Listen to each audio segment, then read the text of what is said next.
पढ़ेंगे चैप्टर 5 पद्य भाग का, ठीक है, जो हमारा थोड़ा सा आधा रह गया था। तो पूरा वापस से पढ़ा रही हूँ, तुम लोगों का रिवीजन भी हो जाएगा और ये चैप्टर भी पूरा हो जाएगा, ठीक है। और ये हमारे सिलेबस में भी आएगा। कवि परिचय पहले पढ़ा दिया था, आज इस चैप्टर का व्याख्या करवा रही हूँ, है ना, इस चैप्टर की व्याख्या करवा रही हूँ, ठीक है। बादल गरजो, यहाँ पर जो कवि सूर्यकांत त्रिपाठी निराला जो है वो उस समय के सुंदर वातावरण का वर्णन कर रहे हैं जब आकाश काले काले बादलों से घिर जाता है, बिजली चमकने लगती है, ठीक है, और बादलों के गरजने का जो शोर है वो होने लगता है। तभी कवि बादलों को संबोधित करते हुए कह रहा है कि हे बादल तुम गरजो, घेर घेर घोर गगन धारा धर ओ। वो कह रहे हैं कि तुम आकाश को घेर घेर कर, यानी कि आकाश में उमड़ घुमड़ कर मूसलाधार बारिश करो, ठीक है। धाराधर मतलब क्या है? बादल, ठीक है। घेर घेर मतलब उमड़ घुमड़ कर, घिर घिर कर, कि तुम आकाश को घेर घेर कर अर्थात उमड़ घुमड़ कर उस मूसलाधार बारिश करो। ललित ललित काले घुंघराले, यहाँ पर कवि कह रहा है कि हे बादल तुम बहुत ही सुंदर हो। ललित मतलब सुंदर, तुम बहुत ही सुंदर हो। तुम्हारा स्वरूप छोटे छोटे बालक के समान है और तुम्हारे सिर पर काले काले घुंघराले बाल है, इसलिए हो ए मतलब ओ काले ओ बादल, या हम कहेंगे कि ओ सुंदर बादल, ठीक है, काले घुंघराले बालों वाले बादल, तुम आकाश में उमड़ घुमड़ कर मूसलाधार बारिश करो, ठीक है। फिर आगे कह रहे हैं कि बाल कल्पना कैसे पाले। वो कह रहा है कि तुम अबोध बालक की कल्पना के समान पाले गए हो।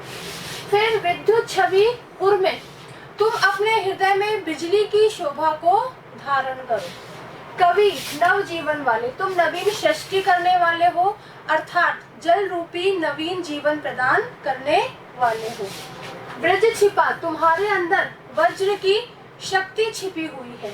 नूतन कविता, तुम मेरे हृदय में नई कविता को जन्म दो। फिर भर दो और इस संसार को एक नई प्रेरणा से भर दो। हे बादल तुम गरजो, ठीक है। कोई दिक्कत किसी को? यहाँ पर कवि क्या कर रहा है? नव युवकों को संबोधित कर रहा है और बादल के माध्यम से उनके अंदर उत्साह को, उमंग को जगा रहा है, ठीक है। फिर आगे कह रहे हैं कि विकल विकल उन्मन थे उन्मन, विश्व के निदाग के सकल जन। निदाग मतलब क्या होती है? भयंकर गर्मी। दोनों लाइनों का अर्थ एक साथ आएगा। यहाँ पर कवि कह रहा है कि भयंकर गर्मी के कारण इस धरती के, विश्व के मतलब इस सारे संसार के, इस धरती के जो सारे, सकल जन मतलब सारे लोग, विकल विकल मतलब बड़े बेचैन और व्याकुल हो रहे हैं। उन्मन थे उन्मन, वो अनमने से हो रहे हैं, उनका जो मन है वो कहीं नहीं लग रहा है, ठीक है। क्या कह रहे हैं कि संसार के सारे लोग व्याकुल हो रहे हैं, किसके कारण? भयंकर गर्मी के कारण। भयंकर गर्मी के कारण इस संसार के सारे लोग व्याकुल हो रहे हैं, बेचैन हो रहे हैं और उनका मन कहीं नहीं लग रहा है, वो अनमने से हो रहे हैं। आए अज्ञात दिशा से अनंत के धन, इसी समय तुम अनंत आकाश में छा गए हो, ठीक है।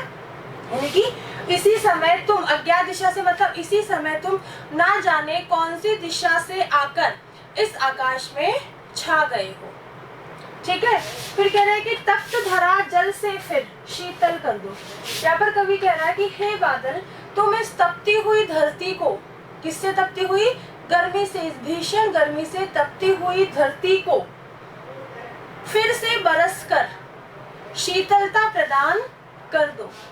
हे बादल तुम गरजो, अर्थात मतलब जब वर्षा हो जाती है तो लोग क्या करते हैं? भीषण गर्मी से राहत पाते हैं, उनके अंदर नए उत्साह का और नई जो उमंग है वो दौड़ने लगती है, उससे प्रेरित होते हैं और नए नए कार्यों की आशाएं जो है वो जन्म लेने लगती है, ठीक है। ये कविता जो उत्साह है, उत्साह में क्या बताया है? नव युवकों के मन में उत्साह जगाया गया है बादलों के माध्यम से।